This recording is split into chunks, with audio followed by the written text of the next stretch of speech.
The KD podcast starting in 10, 9, 8, 7, 6, 5, 4, 3, 2, 1. Fight.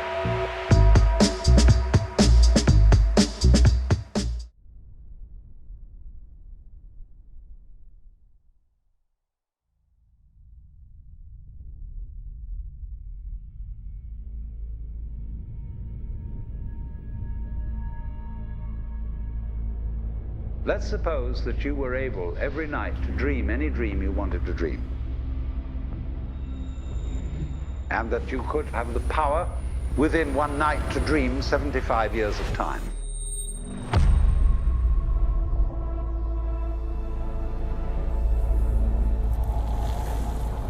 And you would naturally, as you began on this adventure of dreams, fulfill all your wishes. But now let's have a surprise. Let's have a dream which isn't under control. And then you would get more and more adventurous. And you would make further and further out gambles as to what you would dream. And finally, you would dream where you are now.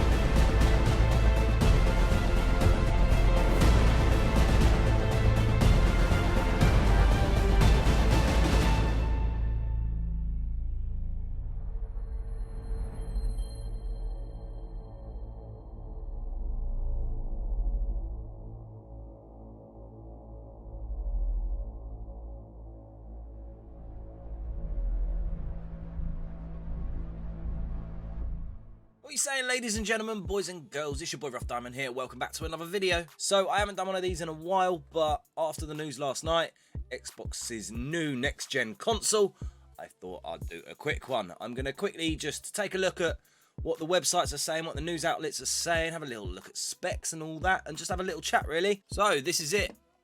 That's the top of the unit itself. I was chatting to somebody earlier on about this, saying it could potentially look quite plasticky, but I don't really have that worry. It looks pretty cool, if you ask me. I think it goes down slightly. There's a slight little dip in the middle. But looking at the console, look at this. Right, yep, goes down slightly. It's green light in the middle.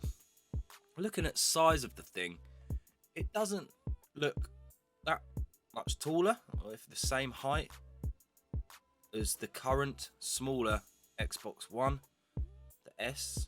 The one I've got is the Elite, and it's a huge beast. But the latest smaller models, it looks like it's about the same height if you take the controller and kind of stack it on top of each other. It's, what, 2.5 controllers? Looking at my Xbox, seems about the same. The thickness is obviously thicker, but it's not as wide.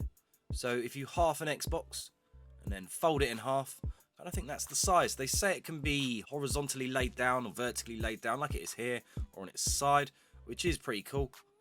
Easier to store. PlayStation allows you to do that a lot more than Xbox does. And the current Xbox, it has to be on the 4 feet flat. The worry everyone has about this size is it going to fit into their entertainment systems people currently have, as is it's quite thick. It can be laid down horizontally, but it's about the width of the controller. So if you're looking in your entertainment system right now, right in front of you and under your TV or wherever it is on the shelf, just stick the controller on its side and see if it fit in, and that will hopefully get rid of any worries. And I'm just going to read this bit. You may also be wondering why the Xbox Series X deviates quite a bit from the Xbox One in terms of physical design. To be clear, it can be laid down horizontally and function properly, even though it's presented as a PC Tower style design. So they say it comes with an Xbox Elite 2 controller. I'm not pretty convinced by that, because that doesn't look like an Elite controller at all. The only thing that makes it look like an Elite controller is the D-pad. They've taken that from the Elite controller. I'm guessing it was quite a good feature people like. Otherwise, it looks like a regular standard controller, just upgraded, with the new D-pad. The new controller, I'm just going to read this. The Xbox controller is arguably one of the best gamepads available. However, the Series X controller will feature some slight changes and additions. It's a bit smaller overall and slightly reshaped. It'll feature a share button and a modular hybrid D-pad, the one we get on the Xbox Elite controller. The share button I quite like because capturing on the current Xbox is a bit of a pain. You have to press the home button, then X, 2 buttons, but it's nice to have one button like PlayStation has the single button. You just press and it records. Additionally, the Series X controller can be used on the Xbox One, and Xbox One's controllers can be used on the Series X, which is pretty dope. So the accessories can be used on the new Xbox and vice versa, which is dope. There's not restricting you there, which I think is awesome. I've got a Xbox Elite controller, and I'm planning to get another one. I don't want to have to buy another one when I do get my Series X. It just doesn't roll off the tongue, does it? Series X. So the Xbox Series X, is that a good name? The consensus in the community is it's a bit too much. I think it's a bit too much. Xbox One has quite a nice ring to it. Xbox 360 has a nice ring to it. Xbox Series X just doesn't roll off the tongue that easy. Just the Series X, it's too many words in my opinion. But anyways, but with Xbox ecosystem, they wanted it to kind of explain in one couple of words, that makes sense, what the console is all about. And that's what they did with the Xbox 360 gaming experience and the Xbox One. So they know it's not the best and the boldest. Well, let's see what time will do to that name. It might change. I doubt they will change it, but I wonder what we will start calling it. The X, maybe? I swear there's already an Xbox X out. Series X, Xbox Series SX, maybe the Xbox SX. Maybe we'll start calling it that. So how does cloud gaming fit in? Phil Spencer has made it very clear the project xCloud isn't here to replace local hardware and consoles. Rather, xCloud is built to be complementary to the Xbox ecosystem. The focus has been made to make Xbox games accessible across different devices, and Microsoft has given its developer access to multiple platforms to make sure all games run properly. We don't really know. We know about Stadia, we know about cloud gaming and how much it's going to hit us. I do think we're coming to the end of a physical unit as a console, as well as a CD drive, but I still believe people are going to need consoles for now. Pre-orders and release date. Even if you're already sold on the Xbox Series X, you still have to wait to pre-order. Phil Spencer said that Microsoft would rather wait for folks to see all of what they would be getting into before making a decision. Though we didn't get any new information on specific release date, this is your reminder that the Xbox Series X will launch holiday 2020. So we don't know a lot about the specs, but they were released earlier this year. So I'm just going to read this. The specifications of the machine were revealed earlier this year, including its custom AMD Zen 2 processor, capable of delivering visuals at 4K resolution and at 60 frames per second, with a possibility of 120 frames per second rate, and supporting 8K displays. The machine features a solid-state drive to allow for faster loading times.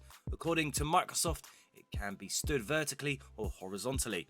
The Xbox Series X is also set to offer backwards compatibility with Xbox One and previous Xbox machines. The GPU is said to be about 4 times more capable than previous consoles. However, it's unclear which model that comparison is being made with. So what they're saying is the GPU will be 8 times faster than the Xbox One and twice as fast as the Xbox One X. The Series X will operate on a single fan with additional heat sinks.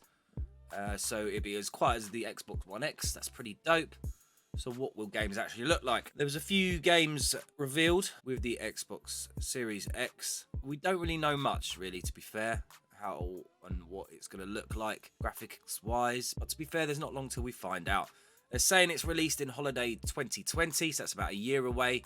Not long really, that will fly by. Before we know it, we'll have the Xbox Series X in our hands. That is awesome, and that's all the information we know up to now. There's not a lot, I'll be honest, but it's good we've now actually seen the console. We haven't seen Sony's console yet, the next PlayStation.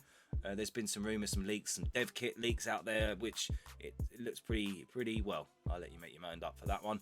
I'm sure I'll make a video on it sometime. So the race between Sony and Xbox, the competition, I think it's going to be on next year. I think it's massively going to be on. But I have a bit of an inkling Xbox are going to start to pull away. you can noticeably see the difference between the two consoles. I'm a PlayStation at heart. I'm PlayStation 1, PlayStation 2, PlayStation 3, and then I moved on to Xbox because my PlayStation broke after about a year. My PlayStation 3 did. As soon as I got my hands on the Xbox, I was like, okay, I'm quite happy here. I do have both now, as well as a PC, as you can see there, but I mainly use my Xbox to game on because that's where my friends are. But when this comes out, I'll definitely be getting my hands on one of these, and I'm sure there'll be about 6 or 7 different models after, smaller ones, larger ones, bigger hard drives, but it looks interesting. As I said, they're both, the PlayStation and Xbox are coming out holiday next year, so it'd be interesting to see which one sells the most. Basically, that's what it comes down to. I know PlayStation are pushing. There's rumours that GTA 6 is going to be a PlayStation game on release for a couple of months, exclusivity. And I know they're pulling out all the stops like PlayStation do. Pay the big price tags to get exclusive content early, which they have been doing for years. Is that a sign that they're stretching and they're pushing because they know that Microsoft and Xbox could pull ahead? Because there's no doubt in PlayStation have been ahead and the sales have been ahead. But there's something about Microsoft and Xbox recently, over the last year, 2 years. They seem to be doing things right. And Game Pass and all that, just they're smashing it with that. So, right, that's it for this video. I don't really know much more about it, but I thought I would make a quick video to have a little chat, see what we're saying, see what websites are saying. And it's a bit of a 50-50. The opinion is spread. People don't like the shape, people don't like the name, but people don't like change today at the end of the day. So it'd be interesting to see what information we get close to the time, which games are going to be coming out on it, and etc. Right, that's it for this video. Hope you guys enjoyed. It's quite fun. I like making these sort of videos, just having a chat. I could chat away for hours, really, to be fair. But anyways, I better go. I'm going to do some gaming with the boys. I will make a video soon. I'll catch you in it soon. Don't forget to hit the little bell so you don't miss out. This has been the KD Podcast. I've been your boy, Rough Diamond. I'll catch you in another video soon. Laters.